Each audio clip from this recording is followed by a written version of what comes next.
Hi and welcome to IBTimes UK. In financial news, we always talk about the BRIC countries, the emerging economies.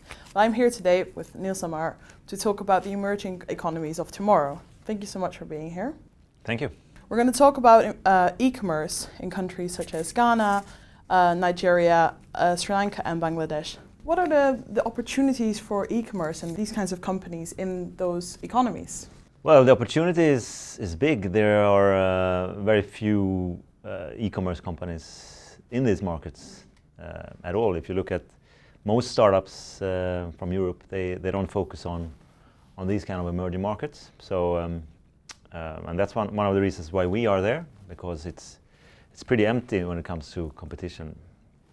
But at the same time, you have populations in these countries that, in our countries actually, these 4 countries that you mentioned reach 400 million people.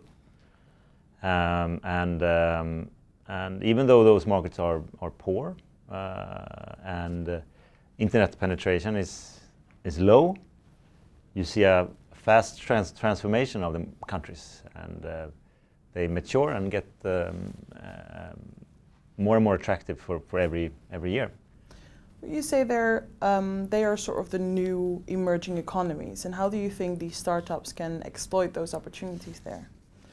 There has been quite a lot of startups focusing on India, Russia obviously, and Brazil, and these BRIC countries is today very, very competitive in most niches and segments that you can focus on as an e-commerce company.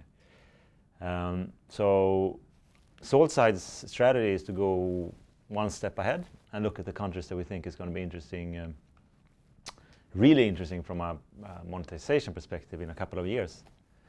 So today we are building the foundation for a company that in terms of revenues, the prime time is going to be a few years ahead.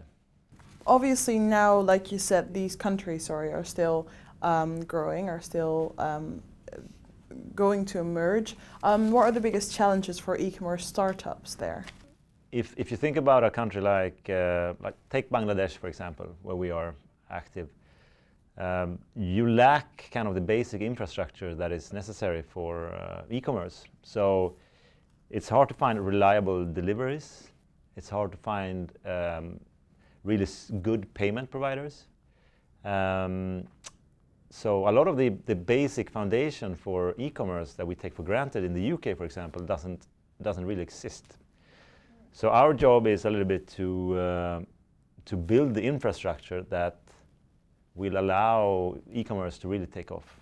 So in Bangladesh, we are setting up our own delivery mechanism across the country, actually, to be able to support e-commerce. Okay.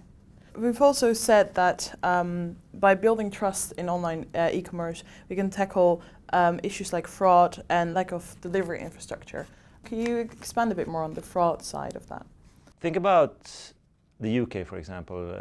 Here, if you want to buy a car, or let's say something smaller, let's say you want to buy a sofa to a new place, you're not that worried about who the person you're meeting is. There's an kind of built-in trust in the society, which is, in some countries more and some countries less. But in many of these markets, unfortunately, the trust between people who doesn't know each other is sometimes lacking, which is, of course, blocking e-commerce from really taking off.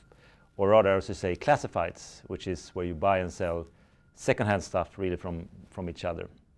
So what we do in countries like Nigeria is that we meet each new person that is joining our site. We meet up and identify through basically taking a photo of that person and their ID. And by doing that, we're making sure that the people who are posting sofas on our site is not going to be able to fraud anyone, because we have their identity. Great. Thank you so much for joining me, Nils. Thank you. For more business news, go to ibtimes.co.uk/business.